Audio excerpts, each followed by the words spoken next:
প্রায় অনেক দিন থেকে কাজ বন্ধ করে বসে আছি বাড়িতে অসুখের জন্যে, ব্যথা। তোমাদের সঙ্গে সবটাই আগে শেয়ার করলাম আগের ভিডিওতে যে আমার কি হয়েছে। আমি পুরোটাই সবটা তোমাদের সঙ্গে শেয়ার করব। তো দেখো, আমার কাছে তো সেরকম কোনো টাকা পয়সাও নাই যে আমি এত তাড়াতাড়ি চিকিৎসা করে ভালো হয়ে উঠব।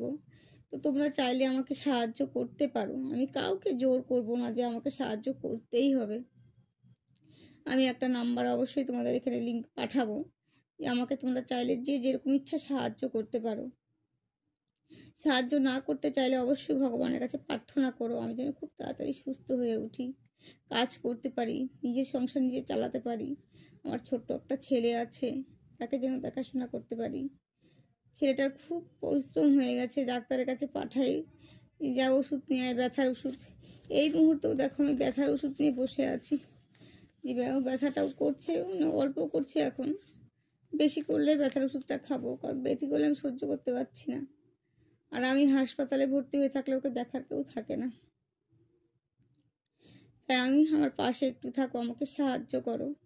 আমি কাউকে জোর করবো না যে তোমাকে সাহায্য করতেই হবে। সাহায্য না করতে পারলে হাত জোর করে বলছি ভগবানের কাছে প্রার্থনা করো আমি যেন খুব তাড়াতাড়ি সুস্থ হয়ে উঠি। আমার খুব ব্যথা করছে এখন।